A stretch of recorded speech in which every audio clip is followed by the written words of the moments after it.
Saya nggak dengar pengacara yang kuat logikanya. Pengacara besar yang cincinnya 7 di sini, di kalung beginian. Tidak menyelesaikan perdebatan dengan argumen, tapi diselesaikan lewat transaksi under table. Amplop tukar amplop, bukan akal tukar akal. Kita nggak saksikan perdebatan di depan hakim, sehingga hakim juga tidak terpancing untuk belajar. Kalau ada perdebatan, hakim akan ikuti logiknya tuh. Gimana terjadi fallacies, gimana terjadi ad verecundiam. Politik dinasti Jokowi yang ternyata tidak hanya berhenti di pemilu 2024 dengan mengusung Gibran Rakabuming Raka, anaknya, sebagai cawapres dan berupaya dengan menghalalkan segala cara untuk memenangkannya. Ternyata untuk pemilihan serentak pun itu sudah didesain secara apik, anak, mantu, yang kemudian itu akan maju di Pilkada 2024. Saya selalu berpikir, gila ya, ini demokrasi macam apa? Semuanya masuk bursa dalam pencalonan pilkada serentak. Anak, mantu, semuanya ingin berkuasa dan kemudian tidak ada rasa malu. Bahkan Sespri Ibu Iriana, Pak Sandy Fardiansyah, yang itu juga mau maju di Pilwalkot Bogor. Entah di mana saya melihat hati nurani dan akal kewarasan itu disimpan, sehingga dengan didaya kuasa melakukan segala cara yang tidak etis dan tidak ada rasa-rasanya komitmen untuk menjaga nilai-nilai demokrasi dan seperti apa yang kemudian itu diamanatkan oleh founding fathers dan mothers kita. Dan demokrasi kita saat ini melihat bahwa seperti demokrasi yang tuna ada begitu ya. Kurang apa di pemilu 2024 seluruh rekayasa pemilu dari hulu hingga hilir itu dilakukan. Salah satu TKN dari Pak Prabowo Gibran, yaitu Pak Muhammad Sirod, yang menyampaikan bahwa beri kesempatan untuk Pak Jokowi untuk membangun keluarga politik. Karena toh yang lain juga sama, sedang membangun keluarga politik. Menurut saya pernyataan ini amatlah keliru. Dinasti politik itu bukan soal keluarga. Dinasti itu mengacu pada cara berpolitik zaman dinasti, di mana kekuasaan itu diberikan secara turun-menurun gitu ya. Bukan atas dasar kapasitas, bukan atas dasar kapabilitas. Kondisi ini tentu sangat mematikan demokrasi, terutama demokrasi di Indonesia, termasuk juga anak-anak muda, seperti saya misalnya, atau teman-teman yang lain, yang itu punya kapasitas, punya kapabilitas, pada akhirnya jalannya itu tertutup gitu bagi anak-anak muda untuk bisa berkarya di partai-partai politik dari tingkat bawah. Terutama akan sangat sulit untuk anak-anak muda yang mereka punya kapasitas, punya kapabilitas, tetapi tidak memiliki payung kekuasaan. Namanya politik dinasti, itu tidak ada pikirannya untuk bangsa dan negara. Saya meyakini itu. Yang ada itu adalah bagaimana mempertahankan kekuasaannya untuk keluarga dan kelompoknya. Jika begitu, tentu bukan mustahil keuangan negara itu akan habis untuk mempertahankan kuasanya mereka. Lord Acton pernah mengingatkan kepada kita semua, memberikan ungkapan yang saya kira sangat populer. Power tend to corrupt, but absolute power corrupt absolutely. Kekuasaan cenderung korup, dan kekuasaan itu mutlak menghasilkan korup yang mutlak. Dan ini, I think, the current political situation is happening in Indonesia.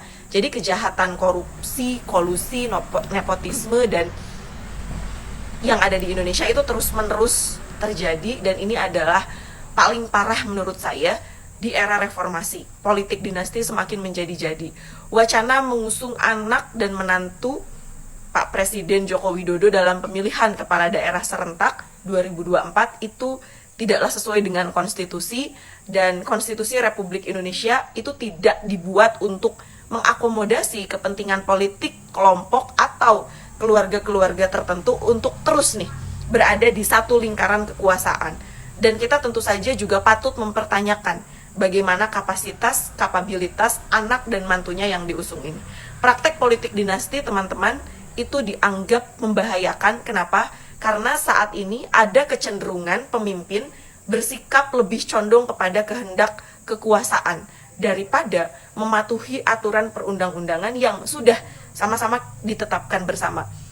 Menurut teman-teman, demokrasi kita hari ini sedang ada dalam bahaya. Apa yang kemudian akan teman-teman lakukan untuk melihat situasi seperti ini dan bagaimana arah ke depan ini, terutama dalam jangka pendek saja kita akan menghadapi pemilihan serentak 2024 yang berdasarkan putusan MK itu harus sesuai dengan jadwal yang sudah ditetapkan, yaitu 27 November 2024. Tidak boleh dimajukan misalnya sebelum pelantikan presiden di tanggal 20 Oktober 2024, itu misalnya pilkadanya menjadi maju jadi September 2024.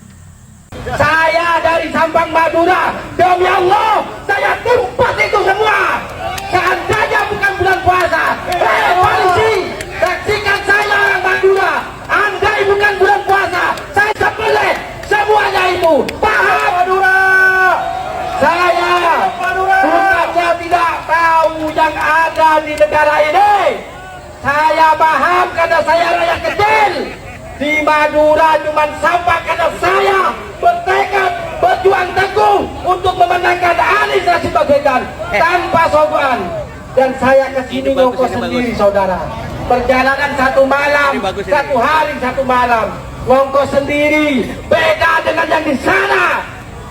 Seperti yang saya bilang tadi, andai bukan bulan puasa, saya datangi mereka, saya sembelih satu persatu. Takbir! Allahu Akbar!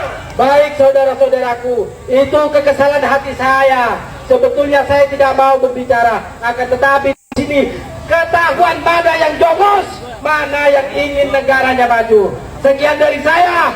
Wassalamualaikum warahmatullahi wabarakatuh. Saya dari Sulawesi Tenggara ya.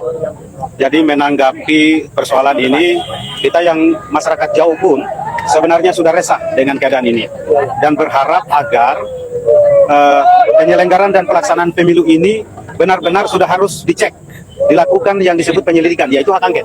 Karena gini, semenjak reformasi kan kita nggak pernah dicek ini, apakah penyelenggaraan pelaksanaan pemilu kita sesuai dengan demokrasi yang demokratis itu, atau bahkan melenceng daripada itu. Oleh sebab itu, sikap rakyat hari ini yang sebagian misalnya, entah itu jumlahnya mayoritas atau gimana, menentukan sikap seperti yang ada di tempat ini sekarang, itu harus ditanggapi secara positif. Karena seluruh rakyat itu mempunyai hak, karena kedaulatan tertinggi itu di tangan rakyat. Kalau pelaksanaan dan penyelenggaraan pemilu ini benar misalnya, nggak akan mungkin ada keresahan. Karena kebenaran itu diterima oleh jiwa manusia.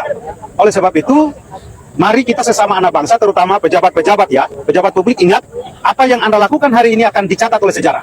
Dan kalau meyakini bangsa dan negara ini berdarah-darah dulu para pahlawan dan pejuang kita, dari Sabang sampai Merauke, bahkan daerah saya pun Kesultanan Buton, itu menyerahkan, mau masuk negara kesatuan Republik Indonesia.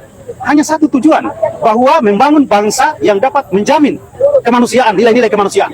Nah, oleh sebab itu, saya ya jauh ya datang dari Sulawesi Tenggara ke tempat ini untuk menyampaikan ini dan menentukan sikap bahwa mari kita sama-sama menyuarakan kedaulatan kita. Kita menginginkan pemilu yang benar-benar demokratis. Hari ini kalau saya bisa katakan rusak ini sampai di tataran masyarakat yang paling pelosok. Penyelenggaraan pemilihan ini harus kita jujur, nggak boleh munafik kita. Kalau kita munafik, bangsa ini tidak akan pernah baik. Maka saya mendukung sepenuhnya upaya yang nyata untuk menyelidiki pelaksanaan dan penyelenggaraan pemilu ini. Dan tolong jangan ada intimidasi, jangan ada pengekangan terhadap hak rakyat. Kalau tidak, maka ingat, energi kenusantaraan ini akan mengamuk. Ini bukan ancaman, kita bicara soal bagaimana bangsa dan negara ini akan baik. Itu kira-kira yang bisa saya sampaikan. Yap, lagi dan lagi Ban Rocky Gerung menyentil halus Ban Hotman Paris. Saya kira Ban Rocky Gerung ini memang cocok menjadi counternya Bang Hotman Paris.